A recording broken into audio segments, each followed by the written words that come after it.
one of the reasons I wanted to have Bill here today, and Dion, feel free to jump in with any questions, because this is all just about scale. And Bill, when it was part of a franchise organization, was the #1 office year after year in that system, and really dialed in scaling. And when we formed our Boardroom group 3 years ago now, which is 7-figure offices, I remember one of our first conversations, and I've never got this, Bill, is you said, I want to be in a group of people that talk like investors to each other, right? And that's kind of like it's Boardroom, where in the context of that room, it's only 8 offices, and they've gotten to know each other really, really well. Is they're looking at, like, Bill will look at somebody else's office, and we'll look at Bill's office as if we're investors. And is he maximizing his ability to scale and grow his company, along with maximizing his profitability? But if you're going to scale, that requires investments.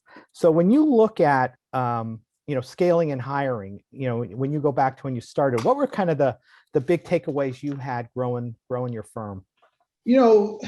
Again, I came up through a franchise system. And so I had access to a lot of different people and would go to, management meetings and what have you. And the number one thing that I would always comment on is that you have to be really, really emotionally invested and ready to grow your firm. You can't go in tepid. You can't go in with just one toe. It's full in. And because most people get so discouraged, they quit, and they hire one, it doesn't work out, hire another one, doesn't work out. Well, it doesn't work. Well, it does work. It just like working a desk, you don't make a placement off every interview, right? And it's very much a numbers game. You can put the numbers in your favor by following certain systems and processes, but there are no guarantees. And so if you're not 100% emotionally, by God, I'm going to make this happen, you're probably setting yourself up to fail. That's the number one thing you have to be, is just emotionally ready to make it happen. And I think, Bill, one of the things that happens, one of the reasons people aren't emotionally ready, is because they think success in hiring recruiters is finding the right, quote unquote, guy or gal, where we've learned it's systems based. Right. I mean, some people don't work out no matter what you do, but so talk more about, so from that level of, okay, now you've decided to go all in, I'm committed to hiring, and then leaning on a system for interviewing, onboarding, and development. Yeah. I mean, in so many ways, it's just like working a desk in our business. I mean, if you look at the metrics in our business, if I do this, this is what's going to happen. If I book 5 interviews, I'm going to make a placement. I don't know which one of the 5, and it may be the last 3 of 15, right? And that concept follows your hiring as well. I mean, you don't know which one's going to be your next superstar. You hope it's this one. And truthfully, I think I heard John Bartos say this one time, is every time he hired, he always thought he hired the next superstar. And that's what kept him emotionally hiring, right? And so every time I hire, I always think, man, this is the one, she's going to be my next superstar. He's going to be the next big biller. And I truly believe that on day one. And that's what keeps me going. It's fun. I actually think I get a lot of enjoyment out of it. But it's the systems that are in place that allow you to have that assurance that it works, and early on, I hired 365, meaning I brought them in. Second day, they were already making marketing calls. So we started on marketing, then got them recruiting. Through Mike's program, I've transitioned to more of bringing them in as a recruiter first, letting them become proficient there, and then introducing the marketing, 6 months or a year later. And that seems to be working very well as well. So, but whatever it is, you got to have your processes in place so that if the processes are there, then it really is simple execution. Are they executing or are they not? So that's the thing you come back to. But you never know which one's going to be able to execute. And it's the ones, a lot of times it's the ones that are kind of like, well, I think they're good, but I don't really know. And those are the ones that just blow you away. That's was exactly my experience. I remember it like in my bones when I felt this was my next superstar. Two people come to my mind, fired them both in a week. The one where I needed to fill a hiring class with my second guy or gal, and I just kind of like threw this one over the fence, best hire ever. Right. And to your point, you never know, but you put them all in the same system, right? Like, today's draft day in the NFL, right? So you have this happened like, and I'm a football fan, and, so the draft talk this year has been amazing, right? When you look at it, half the first rounders are busts. If you like, the big debate this year is in the quarterback, there's 5 first round draft picks, right? We're going to know in probably 3 years, 2, if not 3 of them are going to be cut, right? And there's all this hype on them right now. So to the point with recruiters too, they look good in the interview process, right? You get all excited about them, or you're not excited about them. But I think, Bill, like you, there were elements of them. I didn't hire people to put a body in there. There was elements of something they did or said, or their behavior in the interview that I said, there could be something there and I'm going to take a shot.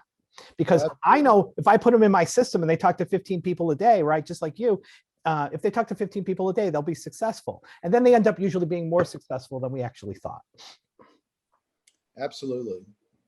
And I would say, one of the critical things that I found, and this I really try to emphasize to my friends in the business, is if you can put them on a desk where the inventory that they can create can be recycled by you or by somebody else in your firm, you're much more able to emotionally continue to hire, because you don't see it right away.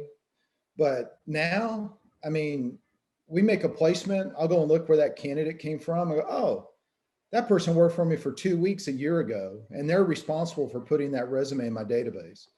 Now, would have I made that placement anyway? Maybe, but it just emotionally adds to me. If I know that they're going to create inventory that's recyclable, then it makes it a lot easier in hiring and paying those salaries. And even and it's easier too to call a spade and just say, you know what, this isn't working out. I'm going to let this person go.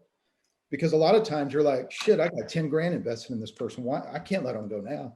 Well, knowing that inventory that's on their desk is recyclable, it's much easier to go, I need to let them go find out what's going to be good in their life.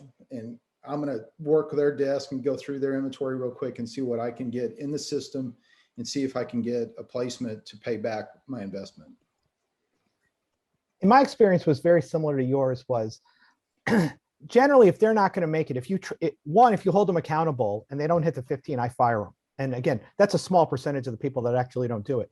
What typically happens is people might quit after 6 or 8 weeks because they go, even though they're executing the target, and they go, Bill, I don't know, this really isn't for me. And to your point was, they were talking to 75 people a week. There's resumes in there. We always, 100% of the time, we always place someone in my firm, always placed one, if not more of them, more than financing the few $1,000s that we paid in salary, right? Meaning they financed your new hire failure. And we're wildly profitable on our hires that make it. So if you can finance the new hire failure and then be wildly profitable, you don't lose money hiring. And I would say almost every one of your hires will generate something as far as revenue. Even those, I mean, I've had people work me for 1 or 2 weeks, and I've been able to pull a resume off that desk to make a placement with. But see, so I think every hire you're able to get something, and then most of your hires actually will make at least 1, 2, or 3 placements. They just said, whatever reason, month 6, month 9 come in and just, this isn't really for me. I think they gave up too soon. For whatever reason, I can't get them turned around, or I may be glad that they're leaving. You just never know. But, it's very few that can actually take it and run, and by year 2 be billing 300, 400, 500 grand. So, and the other thing you have to be, if you just step back and look at a typical rookie, there's 12 months in that rookie year. Well, the first 3-4 months is really a lot of training, getting things going. Yeah, they're touching interviews, but they're probably not making placements. Every once in a while they do, but I really hope they don't, because then you got other issues because then they think it's easy. But they really start kicking into gear. Most of their billings, 2/3 of their billings in the first year will probably come in months 9, 10, and 11. So, and so that really, you have to know that that's a possibility. But as long as they're doing everything right, are they getting their connects? That's number one. You got to get the connects. Number two, are they creating inventory? And then number three, are they creating interviews? As long as they're creating interviews, man, I'm golden. I don't care if a deal closes. I'd actually prefer that they have to struggle a little bit on the front end to make a deal close, because it's just such a better learning experience. And it seems like all my big billers are hard in those first 4 or 5 months because of a struggle. And anyway, so I'm a little bit weird that way. I just assume. No, I agree with you. Because let's say you have an interview, first time interview to placement ratio of 8-to-1. 1 in 8 times, the first one statistically is going to become a placement. And then they walk in and they're a god or goddess, right? And it's like, this is Bill, this is so much easier than you said it was in the interview process. And I'm like, oh God, it's one of their first interviews. Now it might be 16 more interviews, 17 more interviews till their next placement, and a couple things blow up. And it actually, I think it's better to be scarred, to your point, early on, and for you to just say, no, look, this is business is a function of interviews. You've arranged 15 interviews. You're due for 2 deals, my friend. And then they happen and you look like a magician. Yep. Right? Yeah, absolutely. Dion, any questions come up for you that you want Bill to go deeper on? Yeah, Bill. So, I mean, you and I think you were patient 2 and I was patient 1 with Mike. How patient? Talk about your growth from that point onwards. Was me coming back from once I started working with Mike, I got into this mindset that I just needed to start hiring, much like yourself, and always got a positive return from people that are hired. I got up to a pace of wanting to bring in 1 person a month. How were you scaling in those early years? What was your hiring plan? So we hired in groups of 3, and now I partnered. When we opened the firm, I partnered with my wife, and so she and I both worked a desk, and then we were hiring and just gravitated. She was better on the phones than I was, and I was more passionate about hiring people. So we would hire in groups of 3. In our very first group, we hit a person that ended up staying with us 15 years, had $6.5 million lifetime. So, we were able to generate or locate a, what I would consider a big biller. She did upwards up. Her best year was 600, but her average was probably 400. And so she was in the first group of 3. The next group of 3 didn't work. The next group of 3 didn't work. I got pissed off, said, I'm not doing this anymore. And then Angela walks in one day, just was in the office building, and I hired her, and we were off to the races again. She did 220 her first 10 months with us. And okay, now I'm back to hiring 3 again. And so that's why I say emotionally, it's such a roller coaster ride that you have to be, you just have to know that's part of the gig, is that if you're going to get in the hiring game, it is a roller coaster. And so, but it's worth it. It's worth it. And the way I look at it, it's kind of like an annuity. You're spending money in these salaries, putting this money into this annuity, that all of a sudden you walk in one day and you went from 1 or 2 producers to now you got 8, to now I got 12. And now this thing's like a cash machine, and it's just kind of, at this point, it's now like it's self-fulfilling, self-processing. It's a living organism that's not totally dependent upon me or our production. It's really dependent upon their production now. And it just changes over time. But I think, one thing that's important is just being consistent with the hiring and not quitting. And I just admitted that I quit once. I probably did that a few times the first 3 years, but, as you continue doing it, you hire 3, they don't work out. You hire 2, 1 sticks. Hey, this was good. Hired 2, nope, they didn't work out. Hired 2, both stuck. I was like, hey, this worked, and it's just how it goes. So the first 3 years I was in business, we averaged 13 hires a year. Now I'm probably averaging about 5 or 6, but I need to be doing 10. I want to rebound this thing and grow it to another level. And so to do that, I have to hire more. Yeah, look, running a recruiting firm, I always say it's like riding a bicycle. If you go too slowly, you fall over. You need to be hiring at a set volume to keep growing. I think another example I've had from one of our mastermind sessions, we had a firm owner who was reluctant to hire, Mike. I don't know if you remember this. And one of the other owners said, I will personally pay for people to come work for you as long as I get a cut of what they bill, because he knew the return of investment of what comes from hiring. He was willing to put, that was Steve, was willing to put the money in to pay for Carl's people because he knew that he would get the return of investment. No risk to Carl. He would happily pay the money because he knew that there would be a return from it. And there's another advantage too when hiring is rookies are good for the office. Your tenured will stay away from the rookies for the first couple of months until they prove themselves. But a rookie is good for the office. It's a different energy level. It's a different vibe. It kind of makes you go back, and if you're training or even if somebody else is training, it makes you go back to the basics. What's the sales and marketing call? What's a recruit call? How do you coach? How do you close? How do you pre-close? It's just always super good for an office overall to retouch the basics. And you can do that when you're consistently bringing rookies into the office. Just adds a whole nother element of energy. Bill, it's funny you say that. I totally forgot that until you said it. But I remember sometimes like on a Thursday or Friday, right, I've got a hiring class starting on Monday. And part of me would be like, I got a lot going on next week. I got 2 guys, or, I got two people starting on Monday. But the whole thing when it's systematized was I didn't spend the week preparing. I know exactly what they're going to do day one. They're going to spend a lot of time watching video that doesn't require my time. We covered that yesterday. 45 minutes a day, hour a day to train new people when you do it in a disciplined way. And then based on their questions, right, Bill, that they bring up the first day, you get excited about the business again. Like I would leave Monday and Tuesday like, wow, we're in a great business because there's such a unvarnished, muddied set of eyes and a brain right there that's excited about the business again. And I think it does the same thing because they'll talk to the people in your office and it lifts them up to it. And until you said it, I totally forgot that.